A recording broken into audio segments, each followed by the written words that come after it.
Today on Locked On Phoenix Suns, we've talked all offseason about how much deeper the Suns got, and that begs the question, is this the deepest roster of Devin Booker's entire career? And if so, what does that mean? Let's go.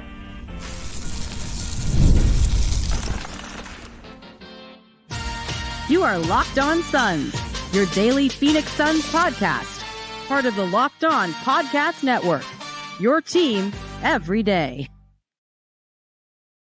And we're back. This is Locked On Phoenix Suns, part of the Locked On Podcast Network, your team every day. I'm Brendon Kleen, your host, and a credentialed media member covering the Suns for the past 7 seasons. Welcome in. Thank you for making Locked On Suns your first listen to kick off your week. If you have not already, hit follow or subscribe. Get a new episode in your feed every single Monday through Friday. We're free and available everywhere, including YouTube. So just hit that button. Get a new episode in your feed Monday, Wednesday, Friday, throughout the rest of August, back to daily in September. Become an everydayer. Get locked onto the Phoenix Suns all season long. We'll talk about a big milestone coming up for Devin Booker this season, as well as look back at why depth has come to haunt the Suns in recent seasons. But first, let's discuss this year's depth and what it means for the Suns. Joining me as he does every single week is Brendon Dueñas, a writer over at Bright Side of the Sun. And Brandon, let's just get right to it because I'm just going to tease. I think my answer is yes. I think this is the deepest roster that Devin Booker has maybe ever had when you just look at the various options that they're going to have to build lineups and the vets on this team, the young guys on this team.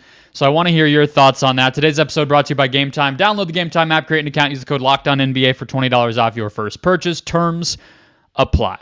All right, give me your thoughts here, Brandon. Is this the deepest roster that Devin Booker has ever had? We're not going deepest Suns roster ever. That doesn't really matter here. But for Book, is that the case? Yeah, so this is a tougher question you'd think on the surface because it really takes some hindsight when you look back and think about these rosters. I think even the finals team and the team the year after, you look at their depth, their top 6, I think is a lot stronger than this current top 6. I think when you have Cam Johnson coming off the bench, you have Cam Payne looking like Chris Paul's protege. Torrey Craig, Dario Saric was playing incredible. Frank Kaminsky even had some stretches where he looked like the best center on the team. So it's not as easy as it looks on the surface to say that. I think this is probably the deepest team in terms of just pure talent.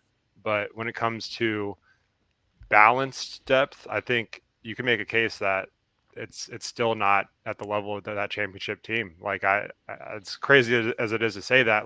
Does that kind of end up costing them for not having depth to withstand those injuries in the finals? I still think that team was just kind of across the board more balanced, especially at the wing position, which this current team has no wings still. So, well, they have one, right? I mean, KD basically, but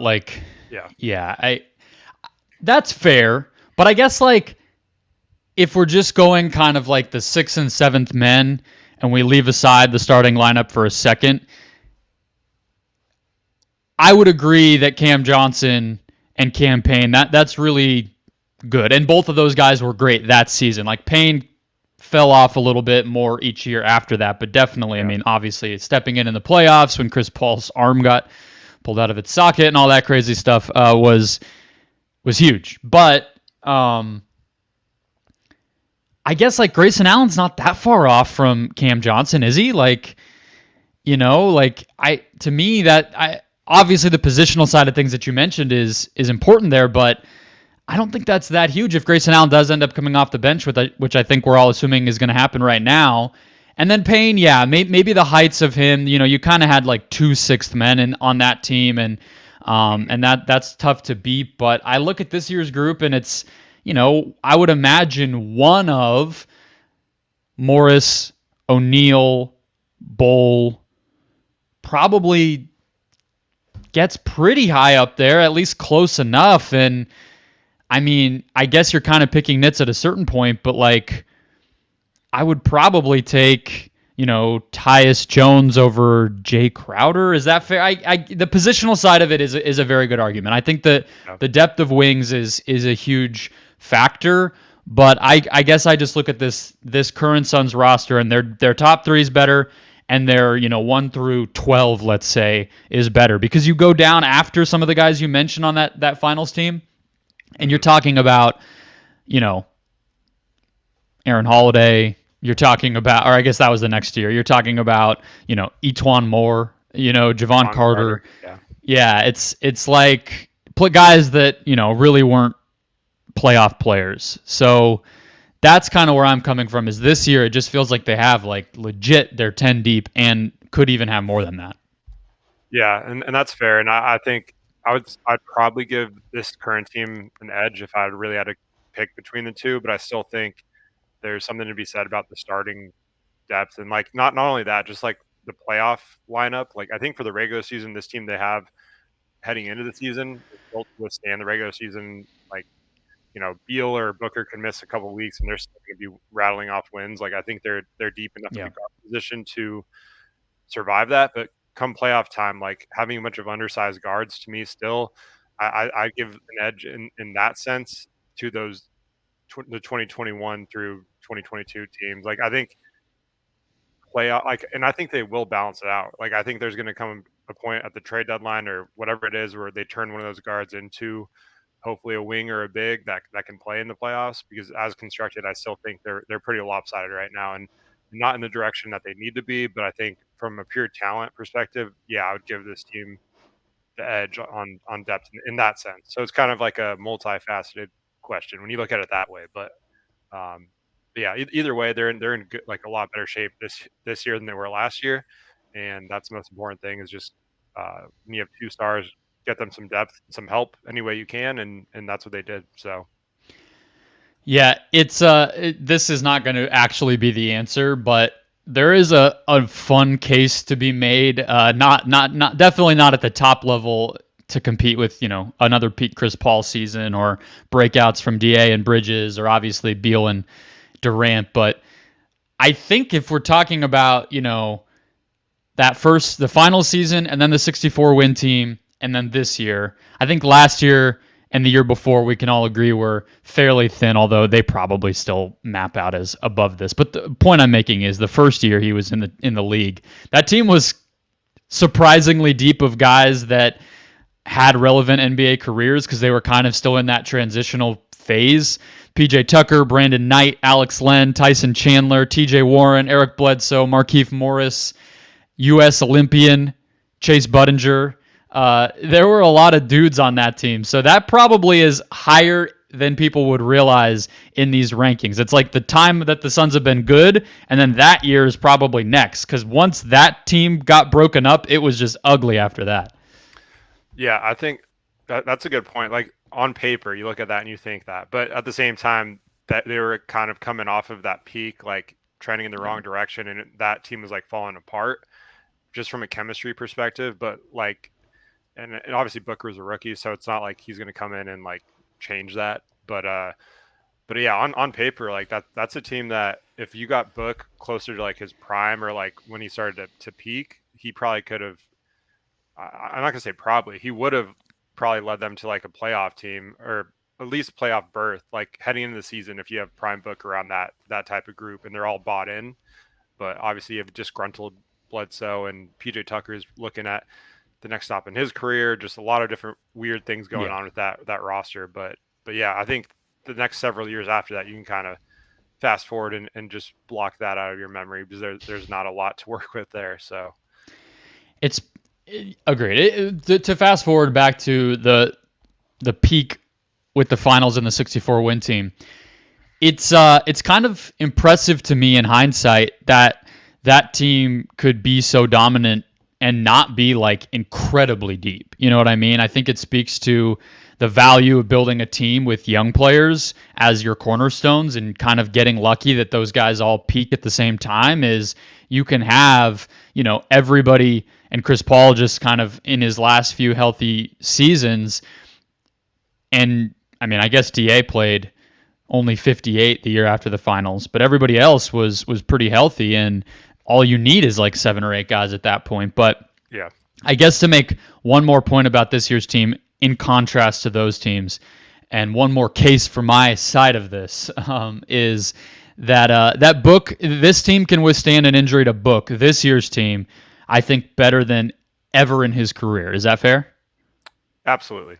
It's not even close either. I think this is the deepest guard depth I can remember in a very long time for a Suns team, outside of like Nash, Dragic, Barbosa, like that type of I think that's and that was also an all-time deep guard rotation. So I think outside of those two, like those are probably the deepest set of guards that the Suns have had in franchise history.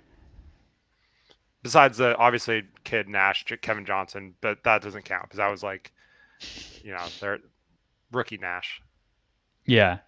I mean, this team, this franchise has a history of insane guards. So, I'm sure people might have their favorite years, but just in terms of like the number of playable guys, I think this year is great. And like, obviously there's problems with having Booker and Beal have a lot of overlap in their style, but in one case of each of them, if they do get hurt, the other is able to just step in, and now they have guys behind that to make it even easier. I think that's a big plus. So with that said, let's get into how this depth might actually help the team this year, and I think especially look at the past couple of seasons to show how bad it can be to not have depth, as if Suns fans need a reminder there. We'll break it down next.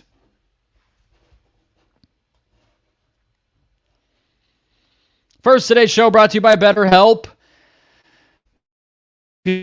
More suited to you. Even when we know what makes us happy, it's hard to make time for it. But when you feel like you have no time for yourself, non-negotiables like therapy are more important than ever. We all have non-negotiables. Maybe it is, hey, I need to, sit down and relax and get off my phone for a little while before I go to sleep. Or maybe it's I need to do a workout this many times a week. Therapy can and for a lot of people should be one of those non-negotiables, and it helps to think of it that way rather than something that you only do when things are crazy. It doesn't have to be that way. It can just be about learning positive coping skills, setting boundaries, empowering yourself, all of that stuff that just makes you the best version of you. If you're thinking of starting therapy, give BetterHelp a try. It's online, convenient, flexible, and suited to your schedule. All you got to do to get started is fill out a questionnaire, get matched with a licensed therapist, and BetterHelp allows you to switch therapists anytime for no additional charge. So it's from home, it's on your schedule, and it's with who you want it to be with. Never skip therapy day with BetterHelp. Visit BetterHelp.com/LockedOnNBA today to get 10% off your first month. That's BetterHelp, HELP.com/LockedOnNBA.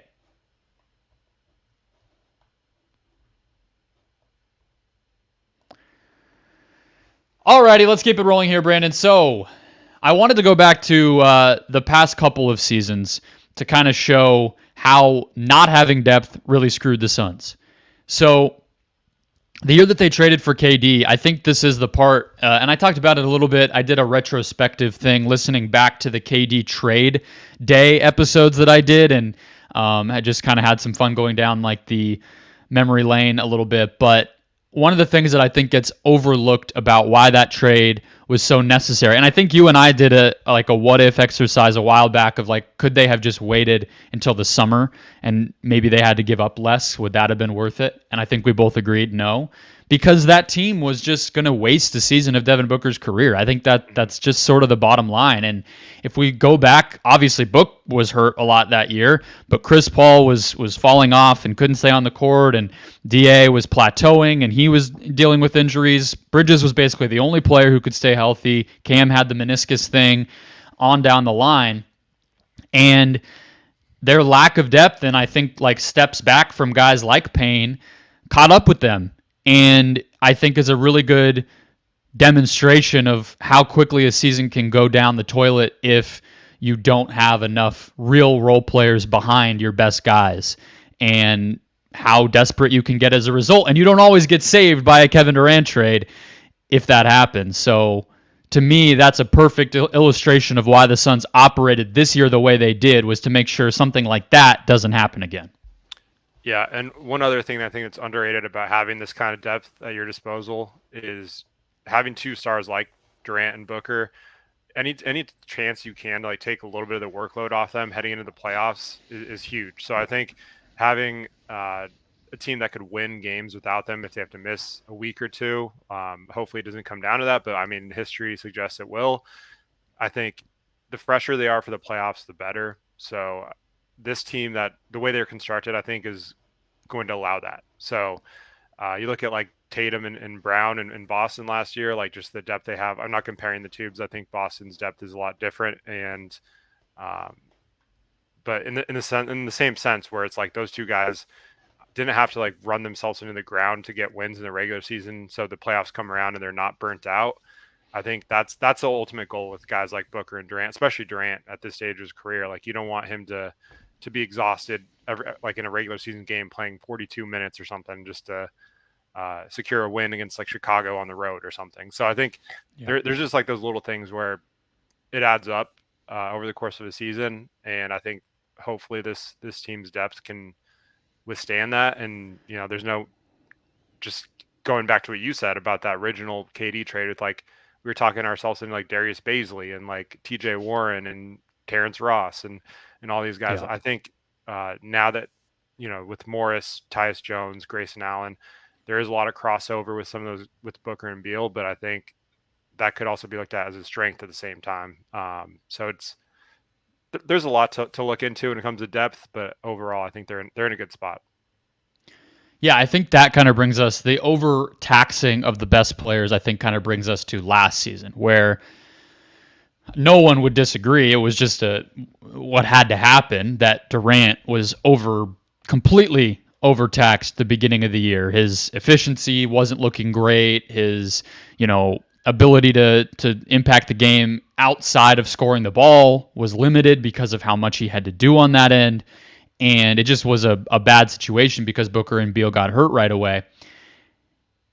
Kind of fast forward, there were moments where, the lack of, even when the big three were healthy, like you're saying, there were times where those guys were up 35, 40 plus minutes in a regular season game that became a must win because of how much the injuries piled up early and the way they were digging themselves out of a hole. And, we all watched it. It wasn't that long ago, but the lack of guys that had high floors made it so that the only reliable players ended up being, the starting lineup, and then, maybe a little Eric Gordon here, a little Royce O'Neal there, Bull for a month or two, and they just really got themselves into trouble that way. I think that's why this year is bound to be so much better, because they just have guys that I'm not going to have a lot of questions about. It's not going to be the best version of the team if Monte Morris has to play more minutes or Grayson Allen has to play more minutes because Bradley Beal goes down for a couple weeks. It's not like that's what I want to happen, but it's not going to be nearly as much of an emergency as we saw it be last year whenever they had even one injury, let alone multiple at a time like they had a lot of the beginning of the year. Yeah, and that's why I think Tyus Jones addition, like I can't say enough good things about that, just because I think it's going to be awesome to watch him play like winning basketball again. Like if you remember back in his Memphis days, like whenever John Morant went down, like he stepped right in, they didn't skip a beat. And I think just the decision making, he's just going to set up the stars to be in better situations, and just the little things he's going to do, I think is going to help a lot. So I think that addition alone, even if they didn't have Morris or whoever else, like I think he's someone that's going to really stabilize whoever's on the court. It doesn't matter if it's Booker or Durant or if he's running the second unit, like he's going to make everyone else better. So I think that's also another like ripple effect of like having such a great decision maker on the court. And then you look at Morris as well, whenever he's out there, like you have two guys that just refuse to turn the ball over. And after last year's turnover massacre every game, it's going to feel great to have two guys that really value taking care of the ball and putting teammates in the right position. So I think having the right depth too matters. And those are two guys that I would consider like the right depth that you want leading first or second units. Yeah, I mean, Tyus to me was the thing that took this offseason from passing the test that I had for the team from not to passing it, which was, can they get one more surefire playoff rotation player? Before they got Tyus, I think the answer was still no. They hadn't really done that between Morris and Plumlee and Dunn and Iguodala. Like nobody really was like for sure. Tyus to me is, and so that, that's a huge component of it. But lastly here, I look at, and we'll get to milestone for Book that we want to talk through to close out the show in just a moment. I look at last year, though, and not in Phoenix, around the league. And I did an exercise last week on the show of like ranking the Suns bench compared to other teams. And like people in the comments were debating, and that's totally fine. You don't have to agree with my exact random ranking. But the point is the Suns have one of the better ones. But a lot of the teams that are still going to be up there were teams that used that to their advantage last year, like the Knicks and the Pacers and the Magic and the Mavericks and teams like that, where you saw, I think to your point, like Boston is a little top heavy. They have depth of more really good players than most teams have, but they don't exactly have 12 guys you love. Their end of their bench is a lot of question marks, but the Knicks got half their roster hurt and still were competitive in a playoff series because of how many guys they had. The Pacers, felt like their whole second unit could start for some teams because of how good it was. And they didn't even have Mathurin, and they'll bring him back this year. And, Dallas was already deep. They got even deeper. So the best team, a lot of the better teams last year proved how important that is. And I think it'll be the same this year, just because, that big three mold is kind of going away. The Suns have it, but they also still have to compete with teams that do have depth. So they kind of have to do both. And they're doing their best to get there. But let me just read you the rotation, Brandon, of guys on this Suns team right now and the players that might not even play minutes. So starting lineup, Jones, Booker, Beal, Durant, Nurkic. Behind that, Morris, Allen, O'Neal, Bull, I think you and I would say, and then Plumlee. Behind that, you still have both of the rookies, Damian Lee, Josh Okogie, and Nasir Little. That's three guys on this Suns team who got heavy minutes the past couple seasons, and two rookies who a lot of Suns fans are excited about. And all five of those players aren't even going to touch the court on opening night, most likely. Like, that's crazy. Damian Lee would have been like, the sixth man on this team last year, probably, if he was healthy. Now he's like a question mark to come back to the team at all, question mark to play. I think it's just a great sign of like where this team is. Josh Okogie was like third best player on the team earlier last year. He's, again, not locked to even play minutes. Like, they're in a very good spot.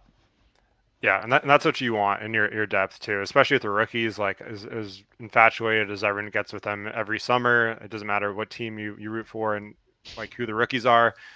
There's a world where you kind of plug them into the rotation. I don't think, especially for a team trying to win a title, there should ever be rookies unless it's like obviously like a lottery pick that's just super NBA ready. Like, I don't think you should ever count on a rookie to be in your rotation. So now it's just like, if one of those two does get an opportunity and they break out, then great. Like, but at the same time, they're not going to rely on them.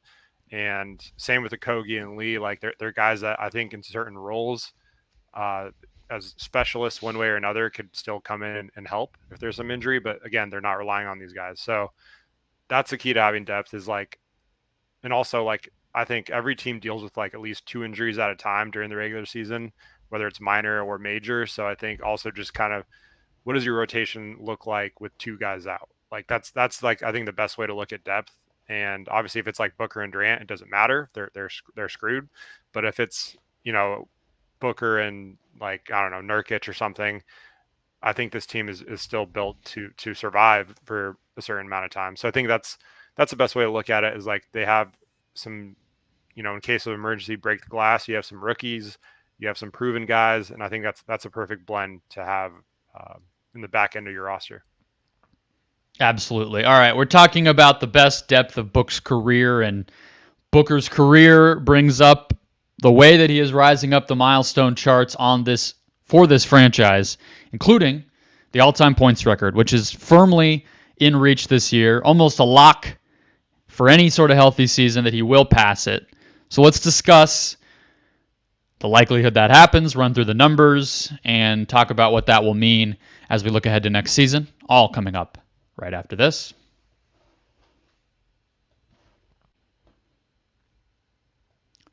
First, today's show brought to you by Gametime, the best place to buy a ticket for any event. I have a friend who visits around the summer this time of year from the East Coast, and we always try to catch a baseball game. Gametime hooked us up last year. I already know they're about to hook us up again this year, because Gametime, specific for Arizona, is offering 50% off tickets to the Dodgers at D-backs game on Labor Day. That is September 2nd, exclusively on Gametime. There's limited supply, so get your tickets while they last. Again, that's just the Labor Day game. The Dodgers are here Friday to Monday. Ohtani, Betts, all those guys. Watch the D-backs continue to just pile on the LA team that spends its way into a first-round exit every single year. Enjoy it up close for 50% off with Gametime. You know Gametime by now. We love it here. That deal's amazing, but they give deals all the time. They have Gametime picks where they're showing you kind of what you like and what the best deals might be in your area. It kind of learns your habits. They also have a lowest price guarantee and much, much more, taking the guesswork out of buying tickets, whether that's concerts, comedy, theater, or that D-backs at Dodgers game on Labor Day. Download the Gametime app, create an account, use the code LOCKEDONNBA when you do to get $20 off your first purchase. Terms apply. Again, create an account, redeem the code LOCKEDONNBA, LOCKEDONNBA for $20 off. Download Gametime today.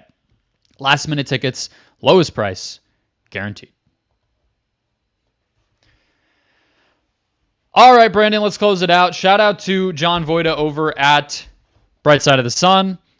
Did a little roundup of all the franchise records that are in Book's reach this upcoming season, highlighted, of course, by the points record. So right now, Brandon, that record is 14,529, or that's what Book has. The record, which has stood since 1988 from Walter Davis, is 15,666, which means that Book is about 1,137 points shy of that record. And as John points out in the article, Book averages total points per season over 1,600. So that includes, Book has missed games quite a bit over the course of his career. That's not like if he plays 82 and averages 30 a night, he'll break it. If he just kind of does what he normally does, it should go down this season. So what are your thoughts on Book doing it, this quickly? It's insane. It's insane that we're already talking about this only 10 years into a guy's career and still only in his late 20s.